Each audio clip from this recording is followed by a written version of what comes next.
Welcome to the Athletic FC podcast with me, Ayo Akinwolere. Chelsea took a point from Arsenal despite once again being down to 10 men.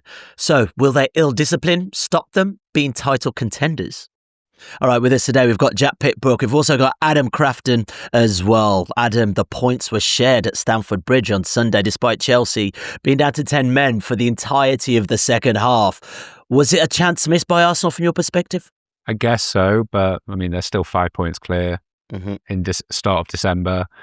They've been to, probably some of their hardest games already in terms of, they've been to Liverpool, been to Chelsea, been to Old Trafford. So I think they should be really happy with where they are. And, if you'd have offered them a point, I think at the start of that game, they'd have taken it. So, look, you always want to win every game, but I don't think it's like any kind of disaster that they didn't, take too many risks in that game.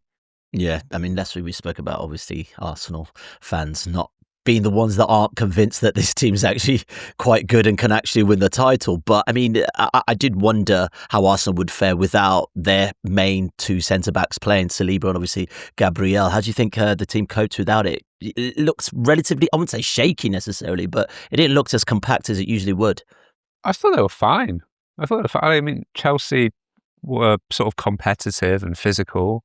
I didn't think Arsenal looked like particularly vulnerable or anything like that. Obviously, everyone's going to be worse when they've not got their best two centre-backs. And I think that might be a problem over the next few weeks, in terms of definitely Gabriel being missing. And maybe it had an impact on the set piece, although defending set pieces, they had some issues last season anyway at times.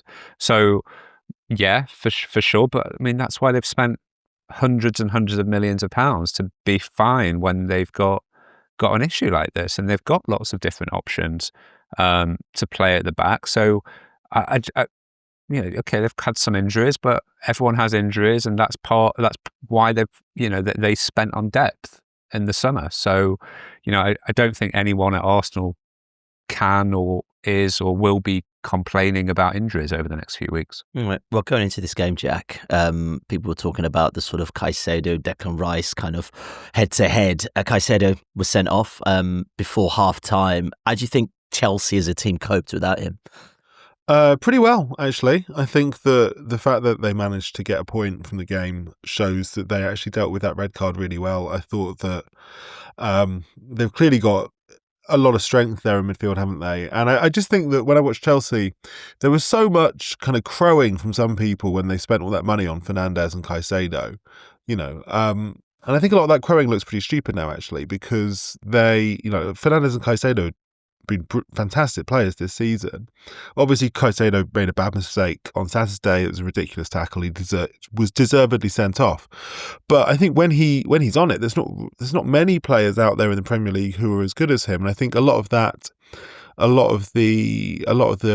takes that people came out with in 2023 when they spent that £115 million look a bit silly now. And actually, I think Chelsea realised that £100+ million is probably just the going rate for a top level central midfielder. I thought that, obviously they're better with Caicedo on the pitch, but even after he was sent off, I thought they dealt with it well. Reece James was fantastic in central midfield again, and Chelsea were just pretty good. Yeah, for sure. Do you think there's a difference in terms of, I wouldn't say class necessarily, but I look at the miles that someone like Declan Rice has in the Premier League and someone like Caicedo, Caicedo getting sent off. I mean, these things will happen. This is still a player learning his trade. He's 24 for sure, but I think Declan Rice at that level has probably played more football, I'd say.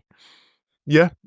Rice is an amazing player. Like, Rice has been probably the standout central midfielder in the Premier League this season. He's really good. But again, he was £100+ million as well. I just think that is ultimately how much it costs to get a Premier League proven or Premier League ready central midfielder who's really strong both technically and physically, just like, and that's as true of Caicedo as it is of Rice. I thought he's obviously an amazing player, but I thought Chelsea actually managed to compete with him really, really well. And it was rare to see, like, normally Arsenal have got the physical edge over whoever they play.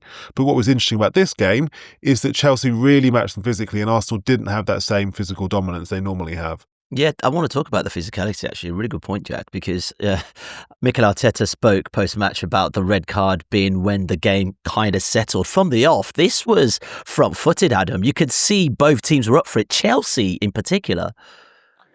Yeah, I think Reece James said, I just saw him do an interview after the game where he was like, well, it's a London derby. And that's how we play London derbies. Stamford, I must say, like, I think Stamford Bridge can have a really good atmosphere when it is up for games. You know, when it sort of gets going, it can actually become quite a chaotic place, I think, for an away team to try and play football on those kind of big games. And I think that can have an impact. And I think Chelsea, look, we've seen Arsenal go to a lot of these games and try and spoil them. You know, that has been kind of Arsenal's strategy as well. And I don't mean that as a pejorative. I think Chelsea wanted to do a bit of that yesterday. They wanted to disrupt Arsenal. You know, they saw an Arsenal team coming that was, I mean, if they'd have won yesterday, you're basically almost giving them the medals by Christmas, because it would have been really pulling away at that point. And it would have been really hard, I think, for anyone to catch them coming off of, beating Tottenham, beating Bayern Munich, hugely confident side, and they wanted to disrupt that. So yeah, I mean, these games are going to be physical. I don't know whether the whole kind of build-up of Rice v Caicedo got into Caicedo's head a bit, maybe in that split second. I can't read his mind. But it was a really like shocking challenge. But he looked really fired up from the beginning, I will say. Yeah. Watching it, I think he does go into tackles at strange angles sometimes. So I was really surprised, actually. I saw he hadn't been sent off before for Chelsea. So it's not one of those things where it can be like Caicedo is ill-disciplined, he's always costing Chelsea. It's not. But equally, it didn't surprise you when that happened yesterday at all. And it was a bad one that put his team into a bad position.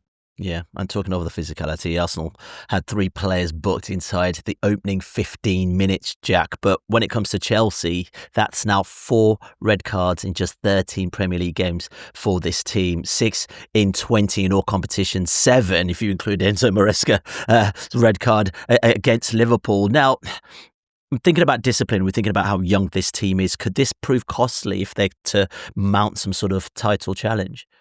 Yes, it could. It's obviously, makes it a lot harder to win games, and having top players suspended, particularly for fouls like the Caicedo one. If your best players are going to get 3-game bans all the time, then that's pretty bad. I'm not like, on the flip side, I do think that one of the best things that Maresca has done has been to take this like kind of unwieldy bunch of players and then turn them into a really strong, unified, coherent team, which plays with a physical edge of the sort that Chelsea fans demand, that kind of looks, in a sense, like a Chelsea team, which I think can kind of create those, almost like a kind of classic Stamford Bridge atmosphere, was how it sounded on television yesterday when I was watching.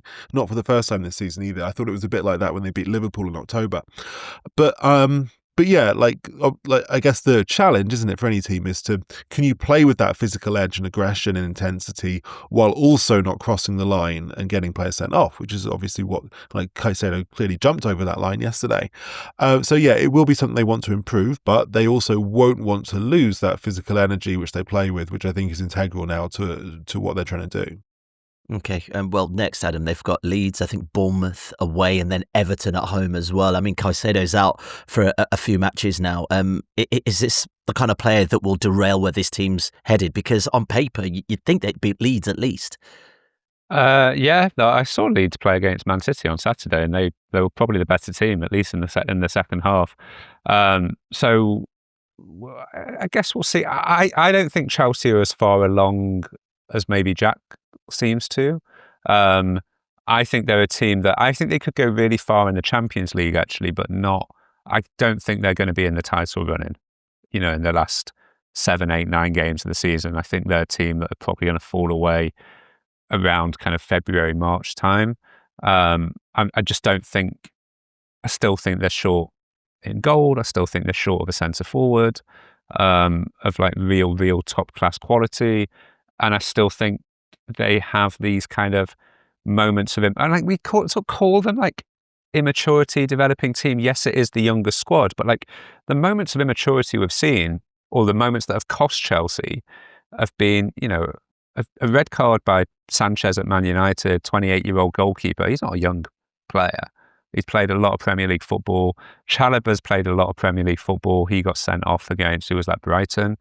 And then Caicedo obviously is I think now established as one of the best players in the world. So, these aren't like, we're not talking about like 19-year-olds, who haven't played Premier League football before. And I think also we're sometimes, because Chelsea was such a basket case for the first sort of 18 months of this ownership, and, there was always change and flux and huge spending and long contracts, I think we sometimes go a bit soft on them in terms of what we expect from them relative to what they've spent, and relative to, when I look at the league at the moment, okay, yeah, like they're second, but like everyone's a win away from second, it feels like at the moment, or everyone's 3 games away from looking like they might challenge. And I think Chelsea they will finish somewhere between second and fifth, but I can't yet quite work out. I'm not as confident as Jack that they are like the second best team.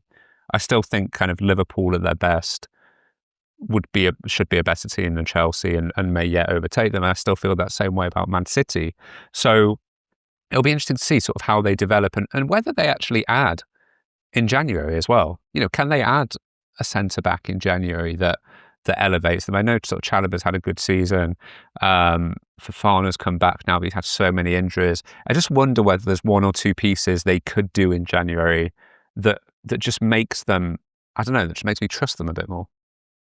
Yeah, Sunday's draw with Arsenal makes it 7 unbeaten for Chelsea in all competitions since losing at home to Sunderland. Now they've lost just once in 12, Jack, winning 9 of those games. Look, they are world champions, some might say, but have Chelsea surprised you this season in particular?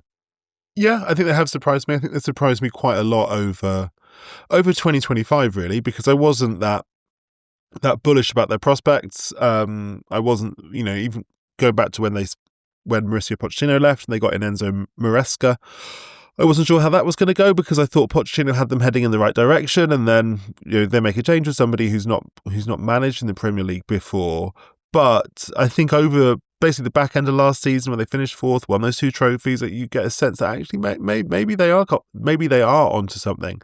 And this season again, they've obviously not been perfect. I don't think they're a team which is fully mature. They've had a few, they've had some pretty bad days along the way. Obviously lost at home to Brighton, lost at home to Sunderland in the Premier League. Those are not games that, the home crowd would expect them to lose at all. And there's clearly a little bit of, there has been quite a lot of edginess. I think Maresca is still in the process of winning people over, even in this his second season. But I just think, and maybe this is recency bias, because I watched, they had a pretty good week where they beat Barcelona and then got a point with Arsenal with 10 men. But I feel like the overall trend is upwards. They've just got to kind of maintain that. Yeah, does it feel like a recency bias? I think Enzo Maresca, Adam, is an interesting one, because he's definitely come in for criticism in his style of play. But when you think about this jigsaw and try to put it together, I mean, it's not going to be easy for anyone, is it?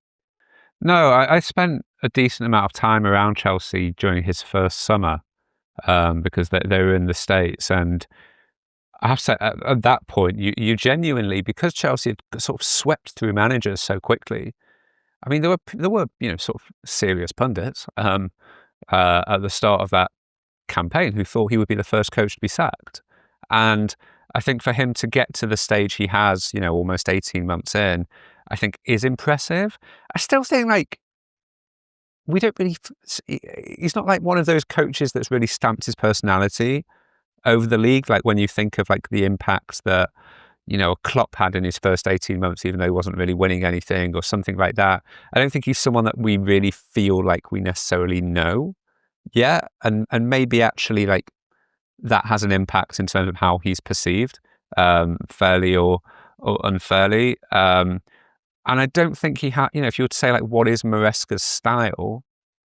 I think he's a bit of a mixed bag, like there's times I watch them and I'm like, they're trying to be certainly last season, there were times you sort of saw a lot of the sort of Man City, Guardiola sort of stuff.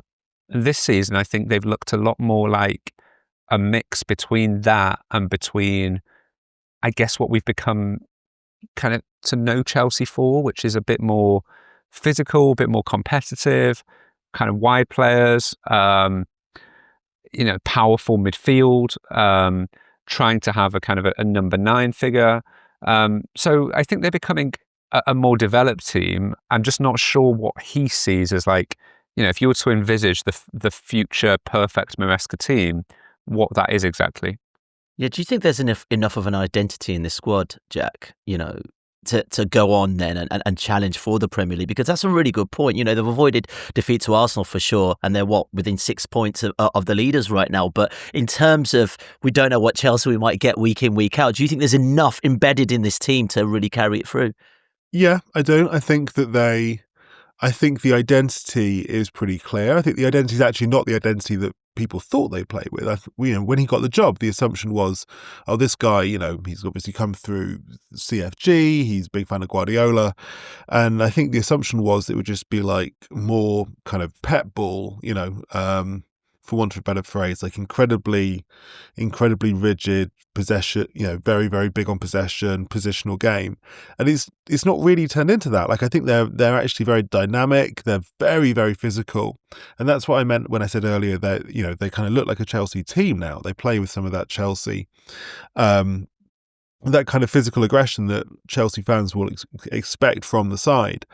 So I do think the identity is in place. I think the issues are, well, like quality and depth. Like, is Robert Sanchez good enough to play for a team who wins the league, for example?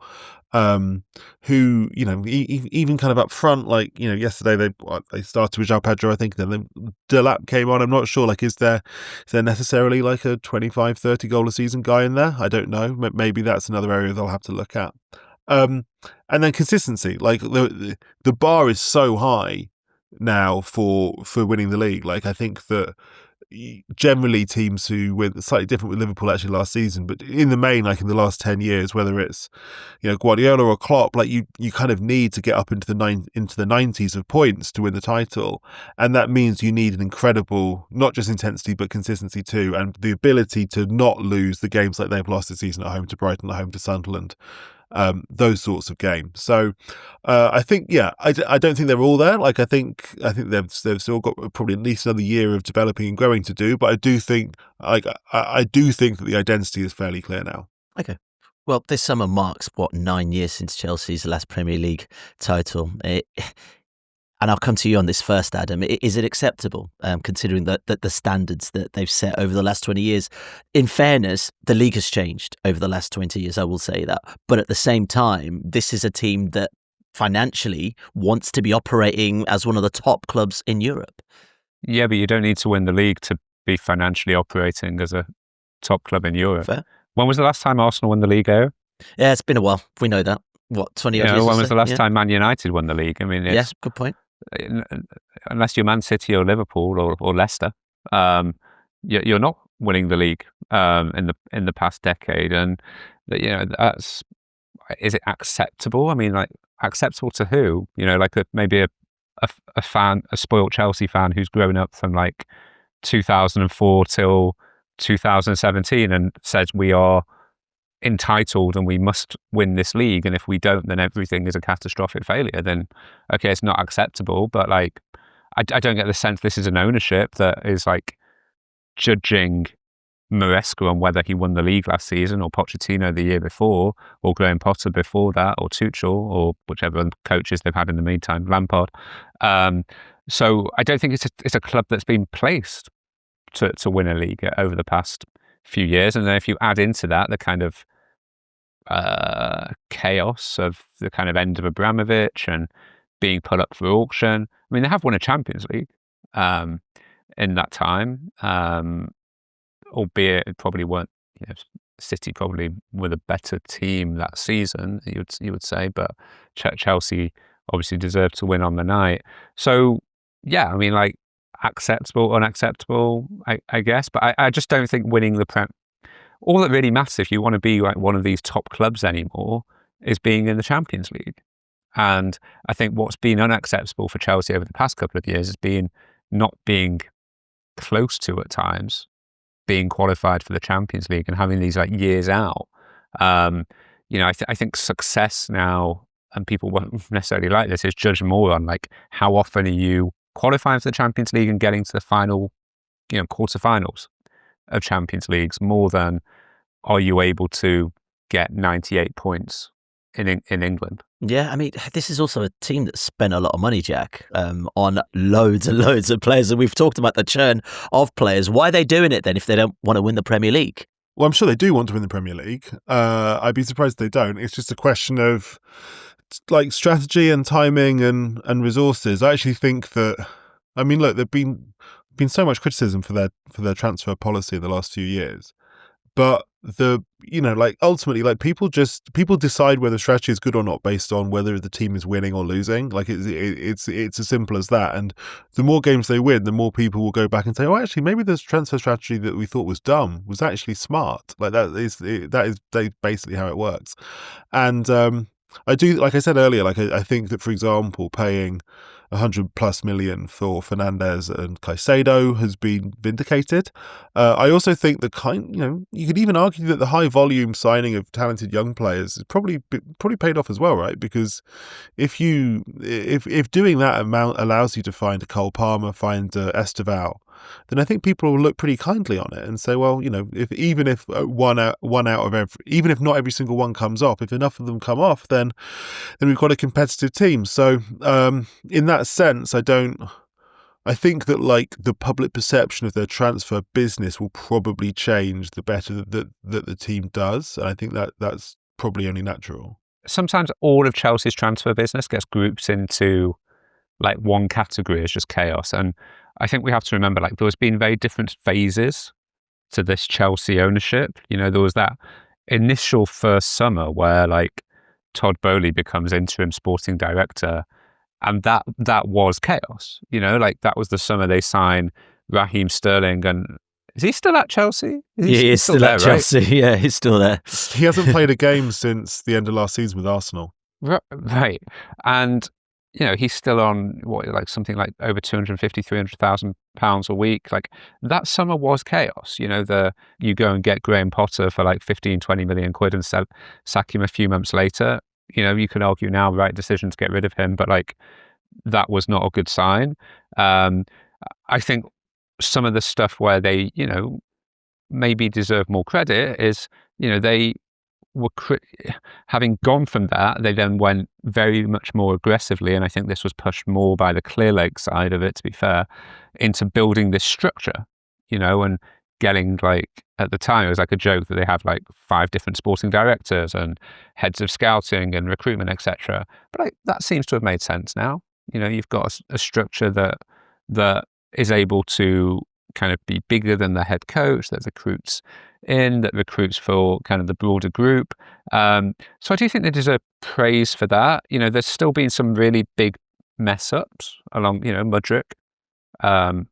When you look back, that is a heck of a lot of money that I don't think they're ever likely to get back now.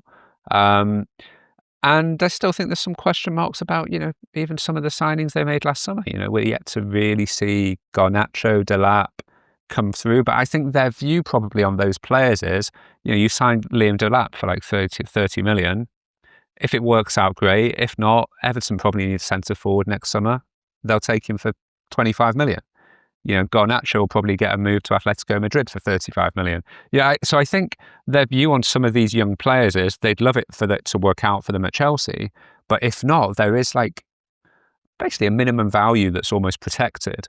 And, someone like Madueke, I think, is kind of their probably best example of this. They get him in. He does okay at Chelsea, like not much more than that. And then they're able to sell him on and get Esteval in. Like that is the Chelsea model working really, really well and efficiently. And then you also have these like big ticket signings, which they probably view as stars of the decade, I guess, which would be players like Caicedo, Fernandes. Maybe Fofana was meant like that as well. Cucurella, I don't know what that at the time was a bit sort of during the chaos period, but it's turned But it's out paying okay. dividends now, though, hasn't it? Yeah, he's been very good. Yeah, I still don't like him, but yeah, he still makes me like very nervous when I watch him play defensively. It might be unfair, but so I do think like you have to divide up the different periods of this Chelsea ownership, and also praise them for the fact it's improved over time. Yeah, I'm with you on that. But also, I think when a team has a new style or a new leadership, Jack, perhaps we as fans need to sort of rethink how we are looking at what identity looks like, right? Like, Manchester United, if they're going to go into their new era now, they will have to rejig their identity as a club. It can't be what we expected Manchester United to be all these years ago, very similar to Chelsea. Yeah, completely. And it's also, it's difficult to, like, you've got to remember the fact that in a sense, the club kind of starts again from scratch when they were, after the Bowley Clearlake acquisition. They went through such a unique thing, firstly with the kind of, with the Abramovich success, but also the unique circumstances under which he had to sell the club. And so we're only, 3.5 years, I think, into this new era. There's been a huge amount of learning on the job for everyone. Like not obviously, some people in the ownership group had sports experience before, like Bowley's LA Dodgers are hugely successful, but neither of them had owned a football club before. And then they appointed sporting directors who hadn't been sporting directors before, and they, so they were really kind of building from scratch in that sense. And then they, as Adam said, like they churned through managers pretty briskly, and they've had to try and find their feet, and they've had to, come up with a new approach to the football market, which is obviously very different from the transfer markets in American sports. And so it's all been, and at the same time, you're competing with clubs like, like the Manchester City ownership have been in place at City since 2008, and Pep Guardiola's been at City since 2016, and he's been working with Soriano, who'd been there longer for him. Obviously, Brigistan's now left, but joined with Soriano before Guardiola got there. So there was so much at City, for example. There's so much kind of expertise and know-how. And they had a really good way of working, which delivered them a lot of success, along with some other things along the way. Or like even at Liverpool, like FSG bought out Hicks and Gillette in 2011, I think, and then Klopp joined in 2015, and so they had their own 9-year period of stability. And so for Chelsea, it's been very hard, right, from a standing start to kind of try and close the gap with teams who not only had brilliant people in those positions, but also a really clear structure and a thing that worked for them. So I think it's been like they've really been racing against time to compete with that. I think Jack's right. And also, I guess the counter is, Chelsea have still had to balance the book with some creative measures at times, stuff like the hotel sales and stuff like that. But I think the other thing that people forget is now everyone's like, oh, Liverpool's owners, they're the best owners. First of all, they still don't get everything right, as we've seen this past few months. And also people forget the first couple of years of the FSG ownership at Liverpool, where, you remember Brendan Rodgers and the transfer committee and some of the signings that were made during that time. Was that the Markovic, Balotelli kind of period, I think? I'm sure someone will scream if we're wrong. So, that took time, to really come into effect, for those signings to get right. You look at the difficulties that Ineos have had at Manchester United. You look at the really early points of the Man City ownership were really chaotic. Let's go and try and sign Kaka. There was elements of kind of the Gary Cook time as chief executive that were very chaotic as well. Although City obviously got to where they wanted to get very fast. I think the only ones that have kind of worked as intended from the start were kind of the Newcastle owners, for all the criticism they've had. But then they've also had a really poor summer over the past year. Where they were kind of without executives for a period of time. So what I'm saying is, I think we as media at times, there's nothing we love more than being, the people outside the sphere who never have to do these jobs, of, basically mocking people and saying they're terrible, they don't know what they're doing, etc. And I think the reality is, even for those who have vast experience in it or are learning on it, like this is clearly a hugely chaotic industry where there's all sorts of challenges, players asking to be paid a huge amount of money, agents, all sorts of intermediaries, like old tricks of the trade that you're not yet familiar with that make it a really challenging environment. Yeah. All right, Adam, let's do it. Before we go, the final whistle, give you an opportunity to tell us about what's on your mind from the world of football this week in 60 seconds. Are you ready? Yeah. All right, off you go. I think I was thinking about Aston Villa, actually, and I was thinking about Unai Emery and, the way they started the season. I think no wins in their first 5. And it almost, with the summer they had, I think their transfer business was late. You're kind of a bit worried about them. And now all of a sudden it's like 7 wins in 8. They've done it with Ollie Watkins scoring 1 goal all season, which is sort of hard to believe. And I think they're only on around 15, 16 goals scored in the whole league anyway. And I'm just not sure yet, if they are, I know they've climbed up the table really fast.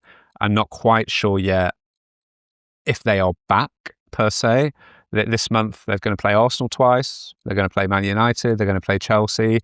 And I'm just really curious because I think Villa are one of those teams that, could really start solidifying in the top 4, top 5.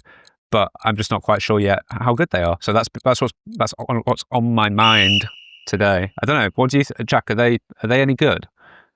Are they like good enough to finish above Chelsea, given how good you think Chelsea are? I'd be surprised they finished above Chelsea, but I am also presently surprised by how good Villa have been since that start of the season. I mean, after I don't know, like a month or so of the season, there was such a big narrative out there that this is finished, the whole Emery project is over. It was nice. Didn't we all have fun? But it was nice, really nice. They had a go, but they scored 1 goal in their first 5 games. Yeah, and but there was such a certainly from the outside. I'm sure Villa fans would have disagreed with this, but certainly from the outside, the perception was, well, they had a good go, didn't they? But it's all over now. And in fact, they've done really well. Since then, they've just improved and improved and improved. And I think that really says a lot about having a high quality, experienced manager who, even though the recruitment's been, bit inconsistent in places, like the players, they've got a core of players who do really obviously believe in the manager, and a fan base who believes in the manager too. And so it's one of those situations where sometimes as a football club you can get a bit too upset by a bad month and then everybody kind of loses it a bit. But in this case, it seems like they've actually managed to steer the ship through to calmer waters. Yeah, to the extent where you think like Villa Arsenal next weekend feels like that'll probably be Arsenal's hardest game over the next month or so, you would think. Big test. All right, like that. Cheers for that, Adam. And also, Jack, appreciate you joining us as well. Don't forget to leave us a comment on the video as well. We'll catch you next time. For more from the Athletic FC podcast, make sure you like and subscribe to the channel. We've got top journalists like David Ornstein, Matt Slater, Adam Crafton, Carl Anker, and plenty more through the entire season. Make sure you don't miss an episode of the Athletic FC. You can get it wherever you get your podcasts from.